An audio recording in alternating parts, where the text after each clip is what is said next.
all the panelists, audience, and everyone out here. So, since we are discussing India's competitiveness in global sustainable manufacturing and investment, so I think it's very apt time. This is India's decade. We are a growing economy, one of the fastest growing economy, and we have great missions, achievements to cite here. So I would like to begin with, first of all, that when we talk about manufacturing, there is a highly ambitious scheme by PM Narendra Modi, which is Make in India. So I would like to know from you guys, your learnings, your experiences, what are your experiences so far?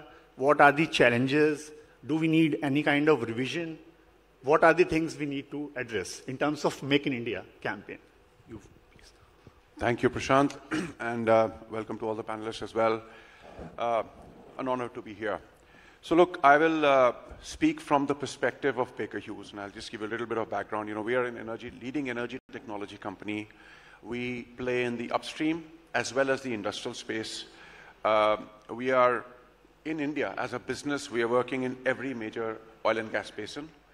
Globally, as you may have heard of LNG, you know, a majority of the Western LNG supply works on refrigeration compressors manufactured by Baker Hughes. So we are a global player. From an India perspective, you know, we've got 2,900 people, out of which only about 900 people are engaged with the India business. Okay. The balance are serving our global markets.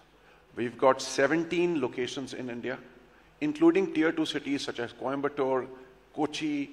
Of course, we also have major hubs in Bombay, Bangalore, Hyderabad. And you can go to any corner of the country, like you can go to Barmer or you can go to Silchar, and you'll find Baker Hughes there. This is Baker Hughes India arm only? India serving the global market as well as the India business. All right, okay.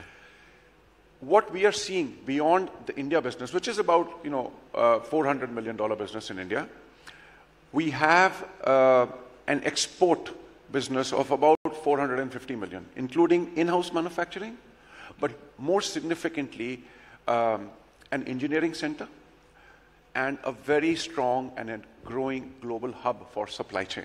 All right. So we are manufacturing our state-of-the-art equipment in India through a variety of suppliers which we have developed over the years, and that's, you know, about 400 million today. But the aspiration today with the global geopolitics going on is that this needs to go to about $1 billion by 2030. Okay. So we're very ambitious and very gung-ho about India, and we think that this is going to continue to have, you know, a 15 to 20% growth over the next few years. From a regulatory perspective, no complaints. I mean, you know, we are setting up huge bases and investing a lot in India. A slightly different perspective I'd like to give you is that, you know, it's not just about manufacturing in India. I think we also need to focus on design and engineering in India. Today, India as a hub for engineering, of course, digital also. We got our digital centers actually in Kochi. You know, we got 400 people in Kochi in our digital center. But beyond that, in Bangalore, for example, today, a very qualified 12-year-old engineer in India, you know, who can basically design a turbine for any customer around the world is about $28 an hour. That's about half of what you'd get in China. So we are highly competitive on certain space with the skill sets and the engineering expertise and the communication capabilities that we have across to be able to communicate with the rest of the world is a huge advantage. And so we should not just talk about manufacturing, traditional manufacturing, but also engineering in India. And design. Second thing you got to talk about is we have the ability to leapfrog into the next stage of manufacturing. We've already set up 3D printing centers in India, and we are manufacturing high-end, high-temperature, high-pressure parts for our turbines globally. Has Make in India given a boost to this? Absolutely. I mean, absolutely. You know, I mean, Make in India is that you have, well, of course, you have the Make in India, but you also have the fundamental economic incentive to manufacture in India. On its own, it's going to continue to be sustainable and affordable. So I'll let the other panelists get a chance to speak as well. But as I said, we are quite positive and optimistic about India. Thank you. Eklavya, your take? Hi. Okay, lovely. Great insights. What I'm going to do is I could either give you a very short, crisp answer or probably take the little liberty of doing a slightly longish explanation. I just traveled to Singapore last week, and it pained my heart to pay 92 rupees for $1. Okay? Now, why does that happen? Why is our currency weakening? Right? Now, the usual answers are geopolitical reasons, macroeconomic reasons, but primarily one of the most important reasons of why a currency weakens for a country is because they export less and they import more. Right? Right. And the reason why today we have that imbalance, right, is because something somewhere is not working smoothly. Now, PLI and Make in India are amazing initiatives, right? And I think we must give credit to the government to push this as much as they are doing, right? But what really comes to making impact is how things are being run on the ground, how MSMEs are operating, and what are the challenges and weaknesses in the system that they are not able to deliver as much as, let's say, a China could over the last 20 years, right? When we talk about MSME in India, that's about 65 million companies employing almost 400 million workers, right? And what we are building at Sethi is an ecosystem where we can actually drive worker transformation so that they can bring in productivity and efficiency and raise the bar of quality of products of Indian companies, that they not only serve Indian market but actually can become a powerhouse and a factory for the world. Because 1.5 billion people, right, the domestic market for us is too small to give employment to everybody, right? And a country having such large human capital, it's imperative for us to scale up our human capital, look at workforce transformation, and be able to build for the world and not just for India. Now, when we talk about workers and where we are possibly lagging behind is about competence for the global markets. When we talk about competence for the global markets, we talk about productivity and the quality of product, right? But what we see really at the grassroots level in small industries, that these two important factors are not being able to met to the standards that we would want. And the main reason for that is that the workers that are working in these companies and factories and godowns and large businesses, right, are informally skilled, right? They have never gone through vocational, technical skilling. And primarily, they are delivering what best they can deliver because of experiential learning and because of this lovely word that we call jugaad. Now, jugaad is by definition a short-term fix. But when jugaad becomes culture, that is a time when we really have a large problem at our hands, right? And what we are doing with Sethi is that we are making sure that all these workers get formally skilled on their mobile phones and come through an ecosystem where they're not only getting skilled, but they're getting opportunities and they're getting financial inclusion. Because really, to take that worker out of survival mode into growth mode, he needs a complete radical transformation, because only when he gets transformed, he gets skilled, and he gets personally secure, will he be able to add that value to the organization that he works for, right? Otherwise, the poor worker today on our factory floors ends up working for either the money lender or the labor contractor, right? Because he is in survival mode and not in growth mode. So the reason for our existence really is this impact-led transformation, where we uplift, upskill, and make the workers much better at their job roles so that they can deliver more productively and more efficiently to the organizations that they work for. And that is a direct impetus to all the industries that are currently being currently being involved in Make in India and government's PLI scheme. So it's a very grassroots initiative that we are doing, which will eventually lead to larger transformative results. All right.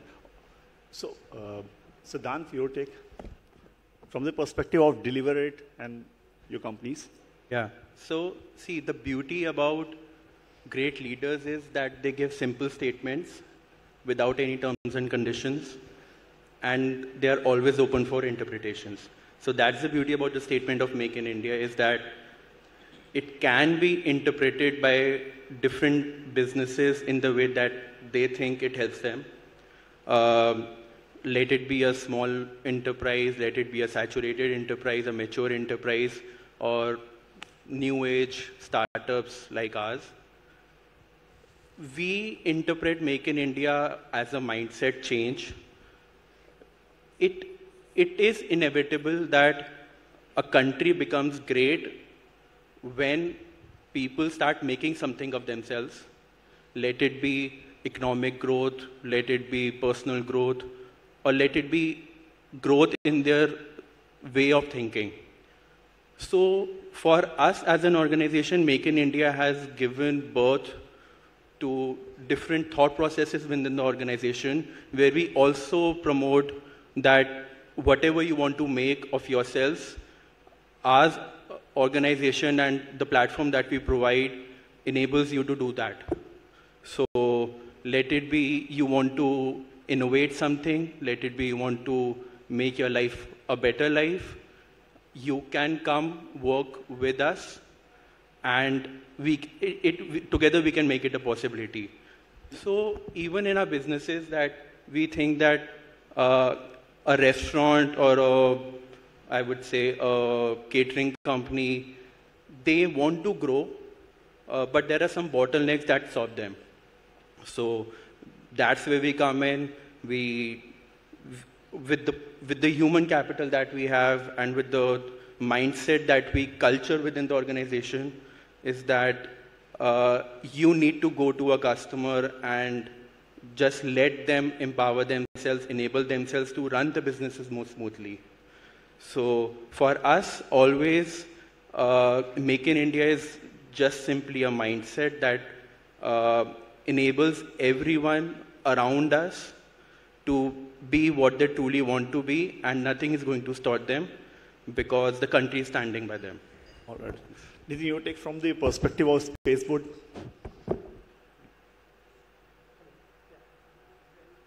Mic is not on. Can you give me your mic? Yeah, that's fine. So thanks, Prashant. I think we have heard the tech and energy perspective, we have heard the human perspective and a startup perspective also. But probably we fit perfectly for the theme, which is Make in India, because we are from a manufacturing industry. So Spacewood primarily is into the business of making furniture, home furniture as well as office furniture, commercial furniture. We are one of the largest companies in India and growing very fast for the last about 20 years. Now, the way I see is Make in India comes at a very right time, perfectly positioned for companies like us. Because if I see my perspective first as a furniture, probably India was always known to be very good in furniture in the olden days when there was, artisans, the manually made furniture, whether from Jaipur, Rajasthan or Uttar Pradesh. But probably we lost the edge after modernization, after things started becoming more industrialized.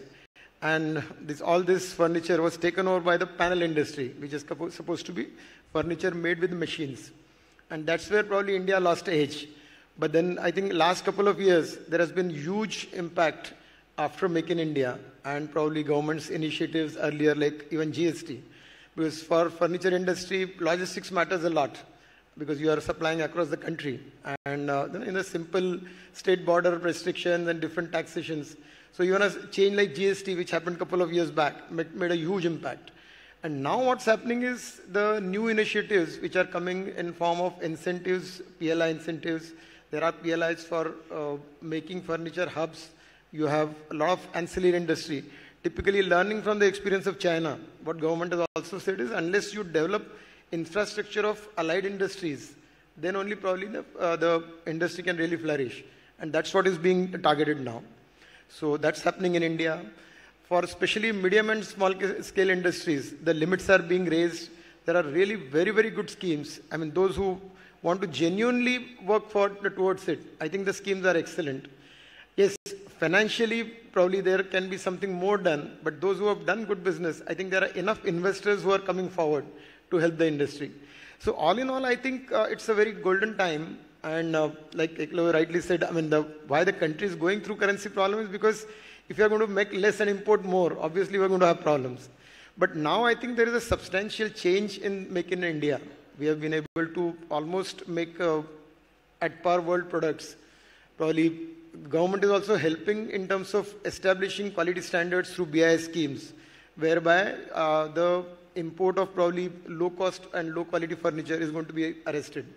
So I think all in all, there is a very good times, and for the industry who wants to genuinely make an impact, I think this is absolutely right time.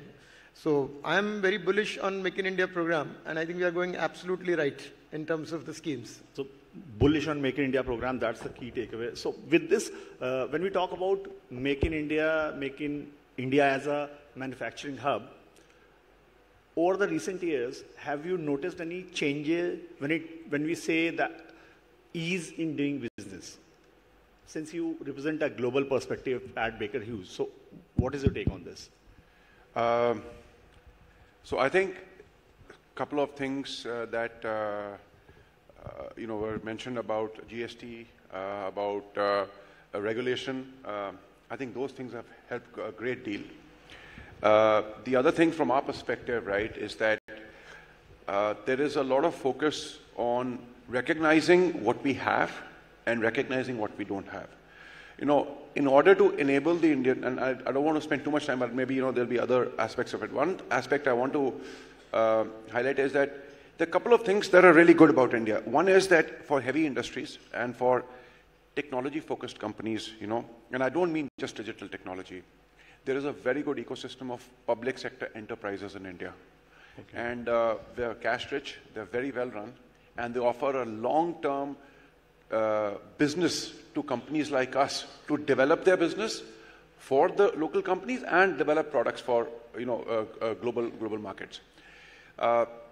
Secondly, there is a recognition that there are certain technologies we don't have, and then we have to to establish our presence in India and to use those technologies to produce more products.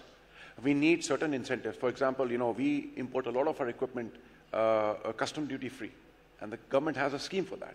And it's a very progressive and a very well laid out scheme, so that we can actually participate in the Indian economy without breaking the bank. And the country benefits from this.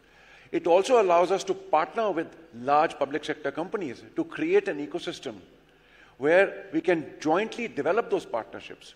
And India has a great, especially public sector companies have a very good framework for contract compliance, integrity, and long-term partnership. So I think this is a really great ecosystem for India to develop, technology-based products, services, and capabilities for the future. You want to add something from the perspective of Sathi.in? It's okay. Yeah. No, I think the government is doing its part, but I always believe more is possible, right? In the last 50 years, we've made this transition from moving to being the 50th or the 60th largest economy in the world to now the 5th largest economy in the world, right? It's been a great progressive journey, but why look at the past when you must look at the future? And the journey from being the 5th largest to number 1 or number 2, I think we need to do a lot more. We need to look at models which have worked globally. We need to look internally at our own self. We need to look how digital transformation is sweeping the world. Any country's model that you want to cite here? Well, I'm a great fan of the Chinese model, right? I may not subscribe to all that they do, but it's a reality that in the last 50 years, both China, if you look back, about 50 years or 60 years back, we were both at the same For China, this is just manufacturing or overall perspective? I think manufacturing is an extremely important part for any country which has the population size that we have. So in that context, Chinese growth story is very relevant to India, right? They may have a different governance setup and they may have a different federal setup, of course, we all know that. But what they've been able to do on ground is absolutely fantastic. And I think as India, with 1.5 billion people, with 700 million active workers at any given point in time, we really need to focus on creating employment, right? And we need to focus on creating employment not just in pockets, but all across the country.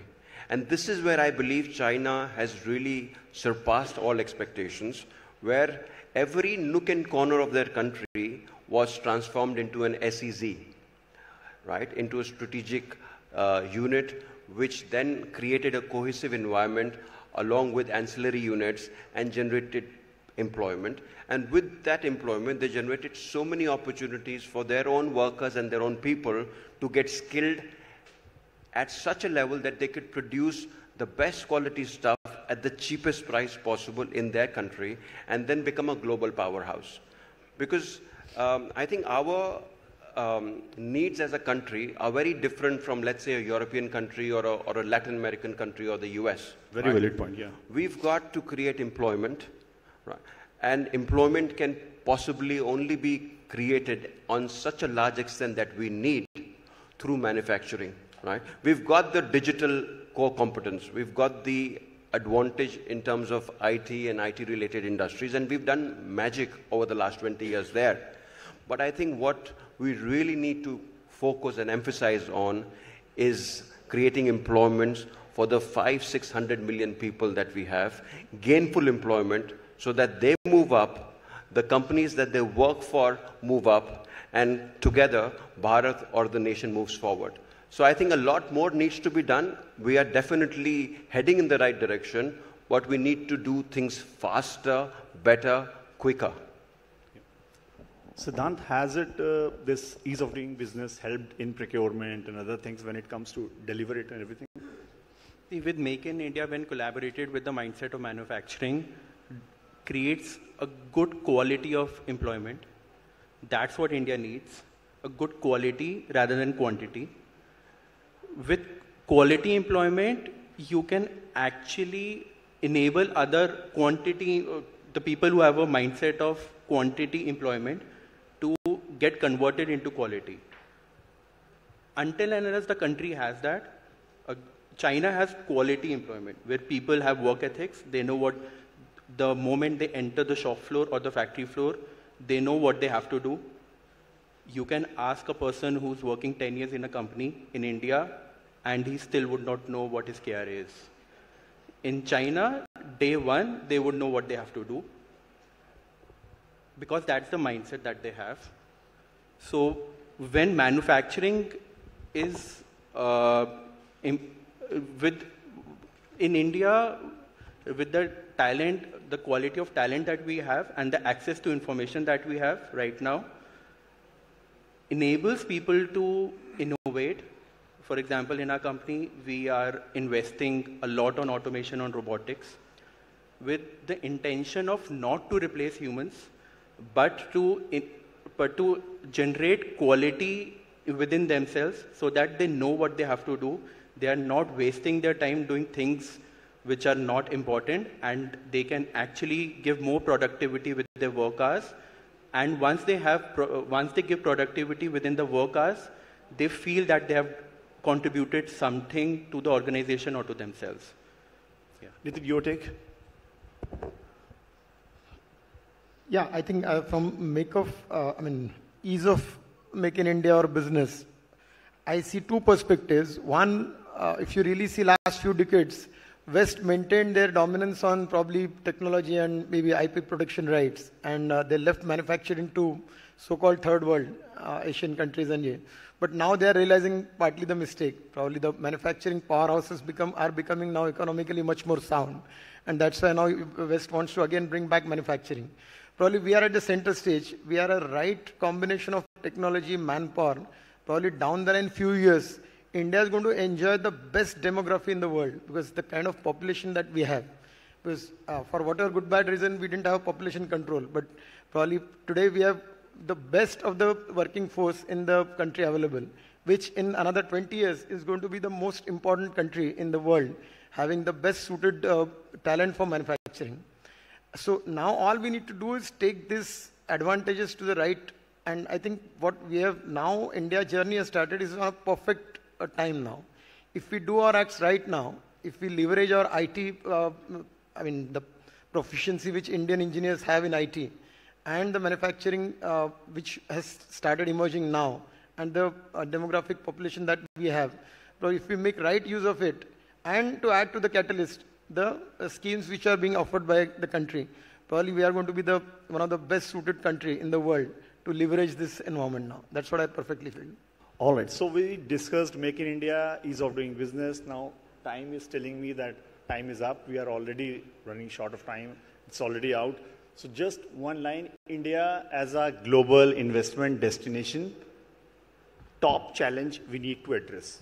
One line statement from everyone as a closing. Accelerate execution on the ground. Our aspirations are phenomenal. All we need to do is accelerate execution on the ground. Accelerate execution on the ground. Your take, please.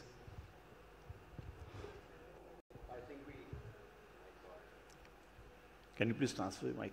Yeah, no. I think we really need to keep pulling our socks up.